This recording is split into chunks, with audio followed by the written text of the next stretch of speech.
name's Kevin Sandahl.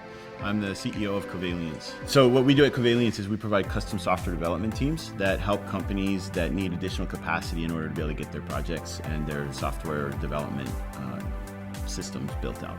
As a startup and a growing technology company, one of the biggest challenges we faced about 2-3 years in, we were working with a Fortune 50 software company, and the client we'd been working with had gotten acquired by them, and they came along and they decided to in-house all of their software development resources. So a third of our company was working for this software company, and they decided to bring all of that in-house, which left us trying to figure out how do we keep our business alive when a third of it is going to just disappear overnight.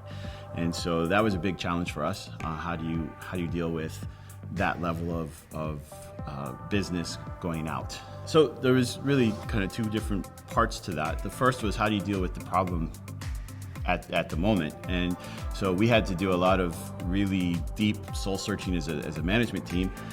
We are all about our people. We love our people. We want to create good jobs for the people that work for us. We want to continue to develop them and keep them on the team. So having to let a lot of people go was a very painful decision for us. At the same time, if we kept all of those people, we wouldn't have a company for everybody else either. And so we really had to think through that and then figure out how to move that forward and let those people go. But then the second part of that was, how do you do that in a way that sets you up for the future? And so what we decided to do, we got a lot of advice. A lot of people told us, don't tell the employees directly, have them send a note to them at home, because most of our employees are in India. So there's a whole bunch of cultural pieces that fall into that. We were told, don't go and tell them, send it to them at their homes. And we decided that that was not the right approach. So I brought the whole team together, and we told them what was happening, which they already knew. They already knew that we were losing this big customer. They knew that we were not finding additional customers as fast as we would like, and that we were going to have to do something fairly drastic. But then we provided support. We did mock interviews. We helped them find their next job. We came alongside and gave them time in the office during their 30-day notice periods before we let them go to actually use our systems and our resources to find that next job. And instead of getting a lot of complaints from employees or protests, what I found is not a single person complained, but we actually have people coming and thanking us for the way that we treated them. And to this day, we still get referrals from those employees that have left, referring their friends to come work for us because of the way that they were treated as part of our company. And the people that stayed saw that we treated people fairly and that we were coming alongside them, and we became a stronger company as a result, because the loyalty and the level of commitment to our company was increased by the way that they saw both the treatment of those that left as well as those that stayed.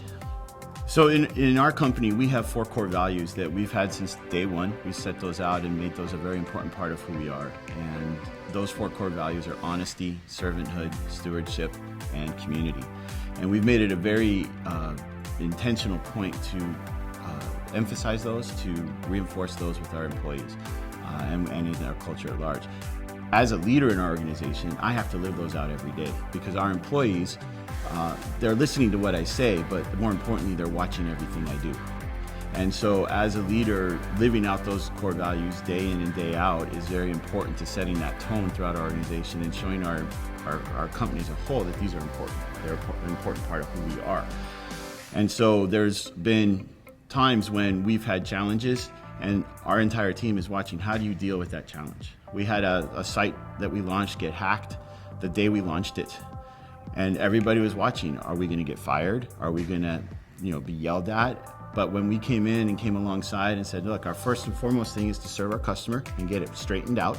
And then we'll sit down together and we'll figure out together what went wrong and how do we prevent it from ever happening again.